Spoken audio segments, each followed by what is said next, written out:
இந்திய கிரிக்கெட் வீரர் ரிஷப் பண்ட் மீது சுமத்தப்பட்டுள்ள குற்றச்சாட்டுகளுக்கு சர்வதேச போட்டியிலிருந்து ஓய்வு பெற்றுள்ள ரவிச்சந்திரன் அஸ்வின் பதிலளித்திருக்கிறார். ரிஷப் பண்ட் இந்திய அணியை பொறுத்தவரையில் சிறந்த துடுப்பாட்ட வீரர் என்று ரவிச்சந்திரன் அஸ்வின் குறிப்பிட்டிருக்கிறார். ரிஷப் பண்ட் கடந்த டெஸ்ட் போட்டிகளின் போது சுமார் 10 முறை டிஃபென்ஸ் என்று சொல்லப்படுகின்ற தடுப்பாட்டத்தின் போது ஆட்டமிழந்தார் என பலர் குற்றம் சுமத்தி வருகின்றனர். இது உண்மையானது அல்ல என்று ரவிச்சந்திரன் அஸ்வின் குறிப்பிட்டிருக்கிறார். ரிஷப் பண்ட் பொறுத்தவரையில் அவர் LBW முறையில் ஆட்டமிழப்பது அரிது. அதே போல பெரும்பாலும் அவர் அடித்து ஆடும் போதே ஆட்டமிழந்திருக்கிறார் என்று ரவிச்சந்திரன் அஸ்வின் குறிப்பிட்டிருக்கிறார். எனினும் இந்த போக்கை அவர் டெஸ்ட் போட்டிகளின் போது மாற்றிக்கொள்ள வேண்டும் என்று தாம் விரும்புவதாக ரவிச்சந்திரன் அஸ்வின் குறிப்பிட்டிருக்கிறார். டெஸ்ட் போட்டிகளின் நிலைமையை கருத்தில் கொண்டு அவ்வப்போது துடுப்பாட்டத்தை மாற்றிக்கொள்ளுவாராக இருந்தால் ரிஷப் பண்ட் இன்னும் சிறந்த துடுப்பாட்ட வீரராக மாறுவார் என்று ரவிச்சந்திரன் அஸ்வின் குறிப்பிட்டிருக்கிறார். ஆஸ்திரேலியா அணிக்கு எதிரான போட்டிகளின் போதும் கவாஸ்கரால் முட்டாள் என்று சொல்லும் அளவுக்கு ரிஷப் பண்டின் அவசர ஆட்டம் இடம்பெற்றிருந்தமை இங்கு கூறப்படத்தக்கது. டெஸ்ட் போட்டியில் அவருடைய பொறுப்பை உணராது அவர் அடித்து ஆடிய போதே இந்த முட்டாள் என்ற சொல்லை கவாஸ்கர் வெளியிட்டிருந்தார் என்பதும் குறிப்பிடத்தக்கது.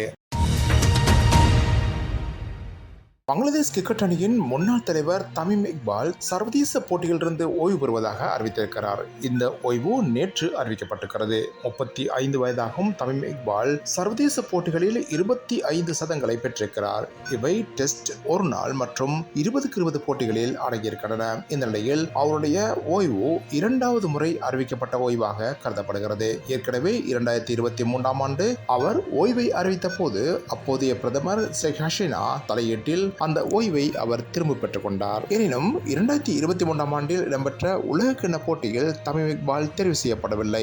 இது அவருக்கு அவமானத்தை ஏற்படுத்தியதாக தகவல்கள் வெளியாகியிருந்தன. இந்த நிலையில் எதிர்வரும் மாதத்தில் பாகிஸ்தானில் ஆரம்பமாக உள்ள சாம்பியன்ஸ் கிண்ண போட்டிகளின் போது தமீம் இக்பாலுக்கு வாய்ப்பு வழங்கப்பட வேண்டும் என்று பங்களாதேஷின் கிரிக்கெட் நிர்வாகம் விருப்பம் தெரிவித்திருந்தது. இதன் அடிப்படையில் அவர் அழைக்கப்பட்டு பேச்சுவார்த்தைகளும் நடைபெற்றன. என்றாலும் ஒரு தரப்பு தமீம் இக்பால் மீண்டும் அணியில் இடம்பெறுவதற்கு எதிர்ப்பை தெரிவித்து வந்தது. இந்த நிலையில் முக்கியமான ஒரு போட்டி இடம்பெறவிருக்கிற நிலையில் தம்மை சுற்றி விவாதங்கள் இடம்பெறுவது அணிக்குள் சிக்கல்களை ஏற்படுத்தும் என்ற காரணத்தினால் தாம் சர்வதேச போட்டிகளிலிருந்து முழுமையாக ஓய்வு பெறுவதாக தமீம் இக்பால் அறிவித்திருக்கிறார்.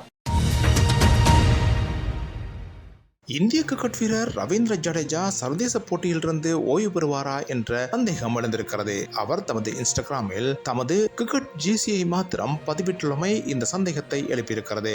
ஏற்கனவே 20-20 போட்டிகளிலிருந்து அவர் ஓய்வை அறிவித்திருந்தார். எனினும் ஒருநாள் போட்டிகளிலும் சர்வதேச டெஸ்ட் போட்டிகளிலும் அவர் பங்கேற்றிருந்தார். இந்த நிலையில் எதிர்வரும் சாம்பியன்ஸ் கிண்ண போட்டிகள் ஆரம்பமாகியுள்ள நிலையில் ஜடேஜாவுக்கு அதில் வாய்ப்புகள் வழங்கப்படாது என்ற நிலையிலேயே தற்போது ஜடேஜாவின் இந்த அறிவிப்பு வெளியாகும் என எதிர்பார்க்கப்படுகிறது. ஜடேஜாவை பொறுத்தவரையில் இந்திய அணியில் சுழற்பந்து வீச்சாளராகவும் துடுப்பாட்ட வீரராகவும் அவர் செயல்பட்டு வருகிறார். என்றாலும் கூட கடந்த சில ஆண்டுகளில் அவருடைய செல்வாக்கு அணியில் குறைந்திருக்கிறது. இதன் காரணமாக அவருடைய பங்களிப்பு இந்திய அணிக்கு தேவையில்லை என்ற அளவில் தற்போது பேசப்பட்டு வருகிறது. குறிப்பாக ரவீந்திர ஜடேஜாவை பொறுத்தவரையில் அவர் பாரதிய ஜனதா கட்சியின் முக்கிய உறுப்பினராகவும் செயல்பட்டு வருகிறார்.